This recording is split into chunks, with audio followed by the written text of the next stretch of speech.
Hey, everybody, welcome to Off the Bench. I am Mark Wiggins, and once again, we have one of our featured writers in the magazine. She's a new contributing writer to the magazine. We have with us Miss Renee Ambush. Hey, Renee. Hey, Mark. How are you today? I am good today, Mark. It's an absolute awesome Saturday. How are you?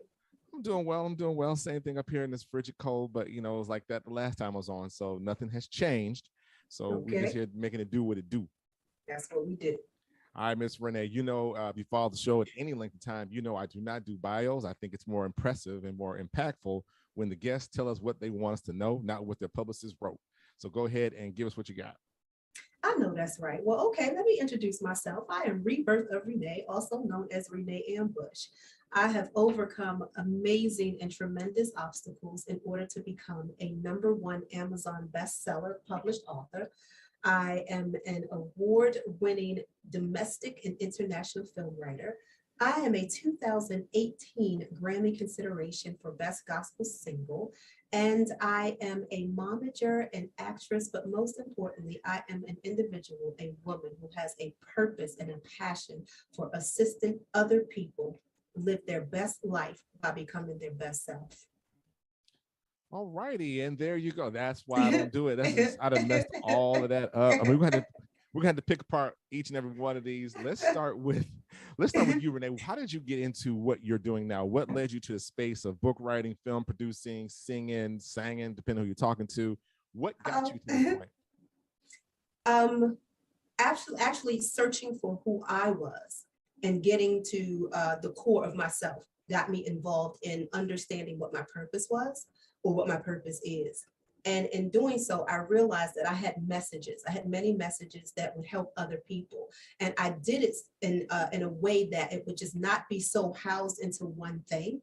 I neglected to say, I'm a licensed ordained minister, and sometimes when we get that title, we think we're supposed to be confined within a building, behind a desk or a pulpit, and we talk to people from just that aspect. But when I understood who I was, what my purpose was, and what I was really meant to do, it was to give messages. So I used my gifts and my talents, such as writing, singing, and acting, to go ahead and give that message. And I think that's been all my life, Mark. I've been singing and inspiring, honestly, from ever since I can remember. Amazing, amazing. Now, by the sheer title Rebirth, that would have to preclude that one was born and outside of your spiritual rebirth and born in Oh, the blood of Jesus. Hallelujah. What is it that gave you the name to go to Rebirth Renee? What's that about? again, what we're going to hear a lot is about me doing the work in me, right? Doing the work inside of myself. So understanding when I went to look at what my name meant, it actually means rebirth and reborn. And I was like, wow, that actually fits an individual who has had 10 consecutive years of sexual abuse, homelessness, domestic violence. I'm like, whoa, whoa, whoa, wait, we got to stop and redo this. I've got to be another person. Right. Like, I cannot be privy and bound to the things that happened to me. So I'm like, I operated out of what my name actually means, and that is rebirth. And therefore, you got rebirth of Relentless Renee. And I neglected to tell you, Mark, oh, yeah, that's right. You know what? I forgot to tell you what my title was and all the stuff I did. I'm an impartation strategist. I want you to ask me about Impartation strategy. that. So Rebirth Renee, what is that? An impartation strategist, I usually explain it by saying what I'm not. I'm not a motivational coach. And this is no slight to anyone else. But when I motivate, or when we motivate, we only ignite or motivate our feelings and emotions. Sometimes we come out of conferences and we like, rah, rah, rah. We get out the conference and we're like, we still got issues and challenges, like, how am I going Right. to do this? Right. I'm Right. like, and I'm not a life coach because I'm not the giver of life. So I can't coach somebody on something I didn't give them. But an impartation strategist, and I want more people to pick this up because we have more than what we know. Impartation strategist is just that individual who actually comes alongside you and encourages you and pulls out and ignites what's already in you. See, we've been born with gifts and talents and an innate ability to overcome our obstacles. So Mhm. what I do is I give you strategic ways to actually overcome those things that are either conventional or non-conventional. Why? Because I'm also social worker and a therapist, behavior mental health. But I'm just saying, I'm just trying to give it to you all, Mark. You know what I mean? Right. You left off mechanic, painter, and HVAC specialist.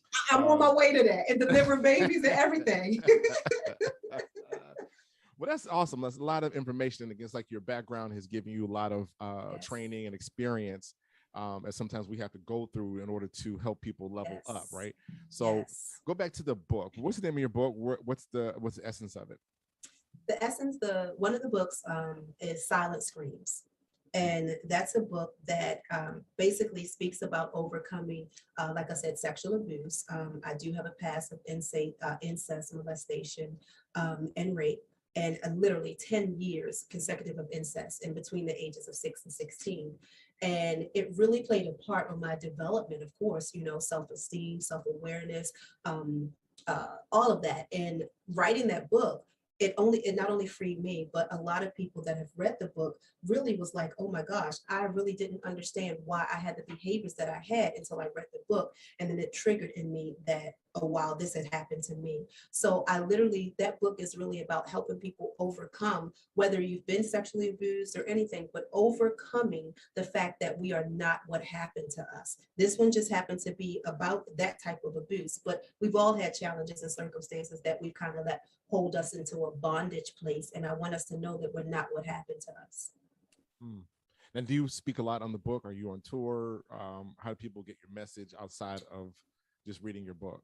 I am actually looking for, you can reach me on the platform. It's www.rebirthofrenee.com is my website.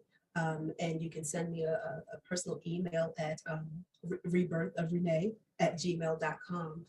And I really do look forward to speaking more on the platform. Right now, we've got a lot of things that are going on that was swept under the rug, Mark, but now it's coming out.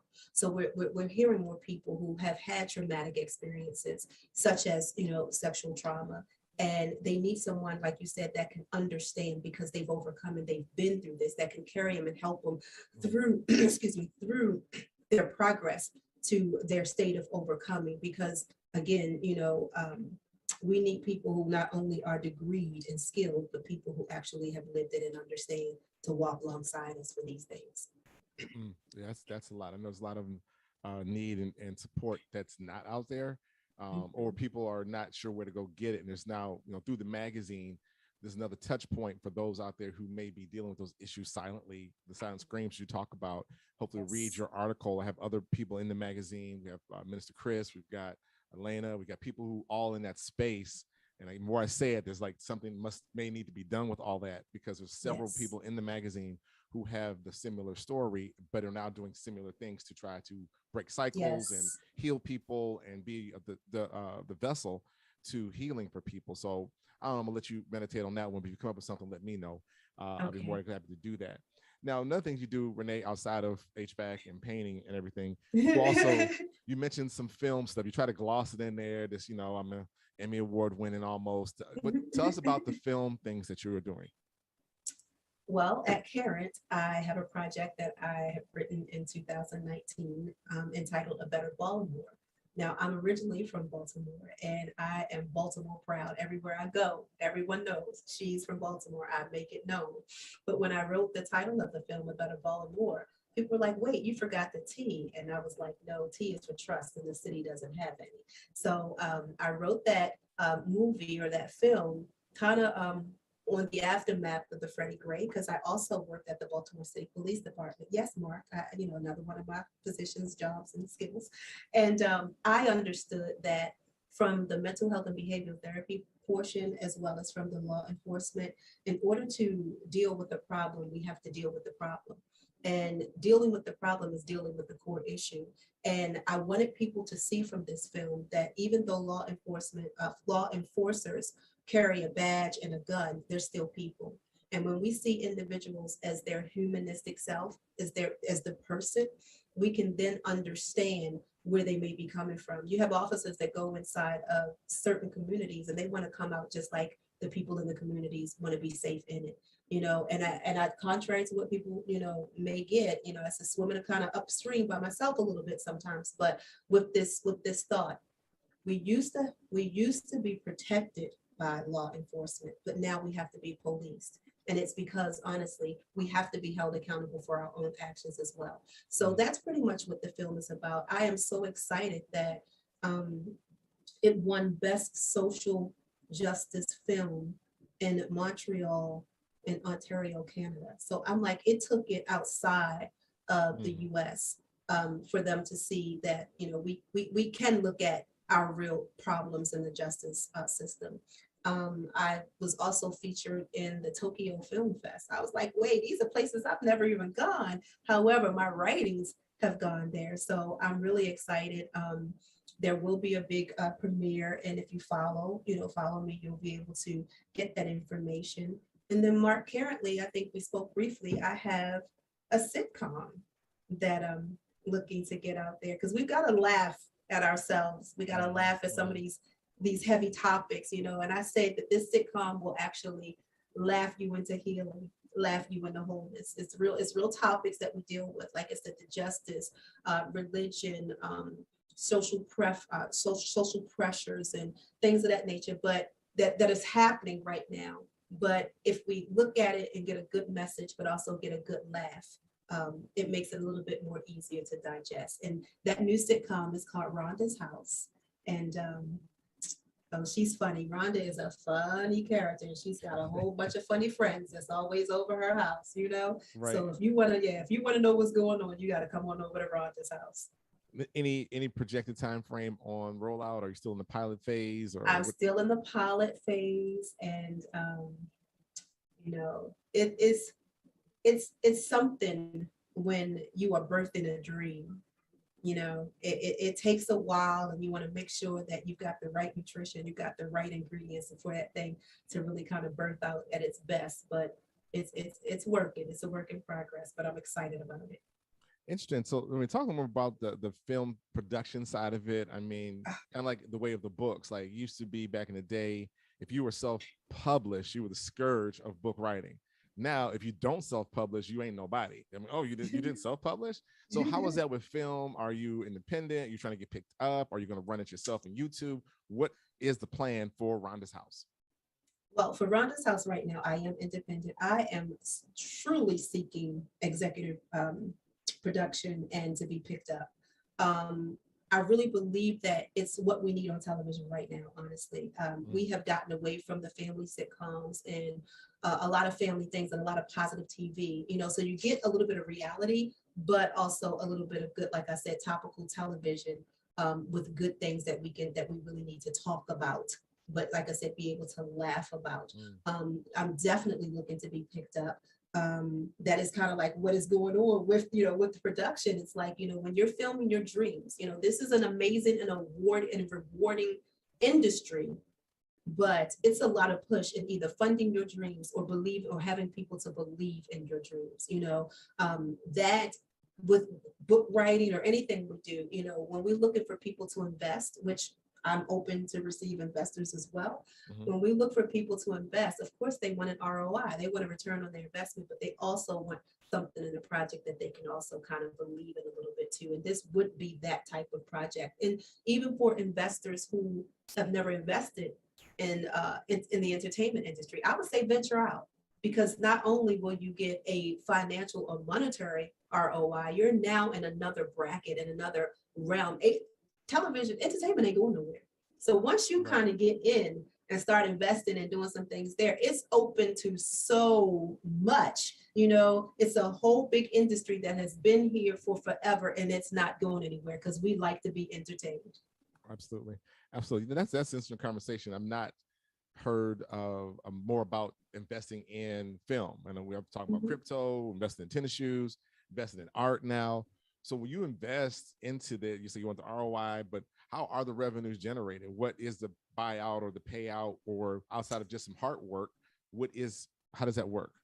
You get, and see, for this, you also, it's like you get revenue or buyouts in different streams. So, you know, like you said, sometimes your investment, you go in and you just kind of get your monetary return. But here you've got your investment into the merchandise that goes with the production, we never even look at that. Once you invest in getting this out there, it's a product that actually carries other vessels. So you've got merchandise, you've got advertisement, you've got the name and credits, you got now music industry attachment to what your credits are. And when we talking about credits and people's catalogs and things of that nature, you're a part of that. That goes on for forever. So even if you get, or not even if, but even when you get the financial aspect, you get longevity and you get generational wealth that continues even after you, that people can kind of cash in on your royalties, as well as investing to get it up and running and then picked up with network. We're talking, Fox, Apple Television, Netflix. So you're getting the return on those contracts as well. You know what I mean? So that continues on because you've got reruns and continue on with, repeats. You're constantly, that residual is more than just getting, okay, I invest this, I'm going to get this back, so yeah, it expands. Well, there it is right there. And those interested, please, I'll have her contact information in the show notes. Make sure you follow up with Renee if that suits your flavor, sitcoms. And it's interesting how it seems like the wholesome sitcoms don't make it, but I got more trash and CSI shows I can shake a stick at. There's probably about at least 15 different ones. They're going to open one up about Idaho here shortly. I'm kidding. Yeah, I know, that's funny. Yeah, that's how crazy it is, but we can't have a wholesome show on more than a season or two. So anyway, that's good. I'm hoping that it picks up for you and that people are going to enjoy it. I'm looking forward to it. Also, when the feature happens and all that, OTB expects to be in the house. Absolutely. With exclusives. Absolutely. Oh, okay. That's just to get your suit together. Get it together, right? We got to get the gear and show up. Absolutely. Oh, listen, you ain't got to never worry. If you ain't seen my covers, you ain't got to ever worry about me being ready. I know that's right. So, Renee, so one of the things that you're working on now, you said you mentioned your other book. You mentioned 2 books, I think. What is the other book? The other book is the one that was the Amazon bestseller, is Prayer Can Change Things. That's a collab writing book, but it's also all open to the new, the second book in my series, which is called Diary of an Impartation Strategist. Pretty Woman, Ugly Stories. And again, a lot of stories about how to overcome. When I found that my purpose and the reason or significance that I had so much trauma was to enlighten and assist other people through theirs, it made what I went through less difficult to swallow. So people need to hear stories from real people, not just celebrities that they can't get in touch with, not sports people that, they only can read about but never get to touch or get a personal call, but someone who has made an impact in many areas by overcoming some of the things that they're currently struggling with or have struggled with in the past. So these are stories about suicide and homelessness and depression and mental health challenges and, grief and, the losing of children, raising, this is a generation too, where we as grandparents, are raising your grandchildren. Like, these are real things happening, and we need real people to kind of, like I said, come alongside of us and like, hey, help me navigate some strategies to get to the other side of this, because life can't just be this, That's impactful. It's a lot of work. That's good work right there. One of the things we do at OTB is I have a word of the year. And this year, my word is willing. Came out in the January issue. If you didn't get it, go to Instagram, click on the links, and you can get it, see the magazine there. Renee, do you have a word of the year or a thought or phrase that carries you? Yes, my phrase for this year is 2022, celebrate you. In 2020, we were disconnected from everybody. We couldn't touch nobody, see nobody, be with nobody or anything. We got so excited in 2021 when we was let out the gate. We started knowing everybody. We wanted to go everywhere, do everything, but we forgot to get to know you. And what happens is it's so important that we celebrate who we are, because see, when we find the core of who we are, we find our purpose, our passion, and we help our families. Well, first of all, we help ourselves, our families, our communities, our states, and we got to know who we are, but we got to do that by getting to the core. And then you get to, like I said from the beginning, if I help you become your best self, you'll live your best life, right? We hear that phrase, I'm living my best life. Well, if you're not your best self, you're existing. And I'm like, so let's celebrate you by getting to know you. Let's have a Zoom with you, a conference with you. Celebrate who you are because you were fearfully and wonderfully made. So let's get all the other junk away so that you can operate in that great self that you are. So 2022, I'm all about celebrating you, Mark. That's what you're going to see in my posts. That's what you're going to see in my reels and all that stuff. Celebrate you, every little thing. Celebrate your wins. Know that your losses are only your setup for your wins. Celebrate you in 2022. That is amazing. I'm so excited that you are part of the magazine now. We bring your message to this platform to reach people and just another light in the magazine as we use this as our connecting tool to reach more people. We've got people coming on board. I'm connected with organizations that need your message. Here in DC area. I know I think you're in Atlanta. Is that right? I'm in Atlanta now. Yeah. Now, I know you can't find, I'm everywhere. I'm everywhere. I look up you in Baltimore. You ain't calling nobody for crabs, but you down in Atlanta or Florida. I just don't understand. California, Yeah, you're all over the place. I can't keep up with you.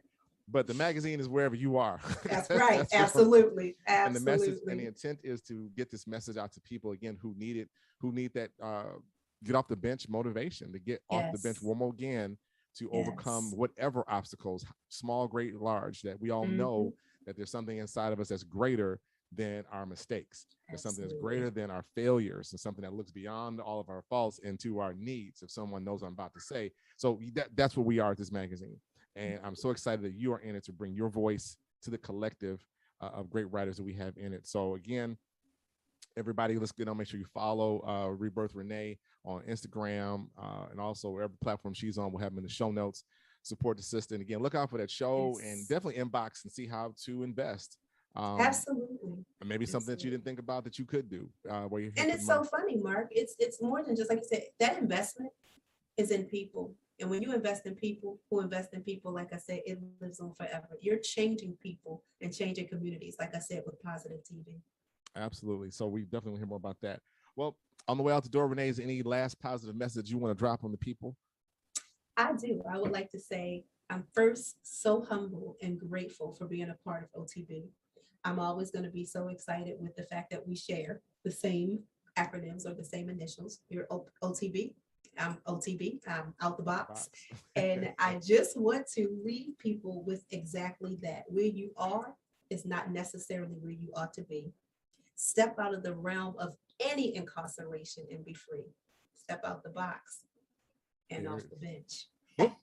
There it is. And on top of that, I'll leave you with this. As always, if you can reach your dreams with a step ladder, then they're probably too low. I'm out.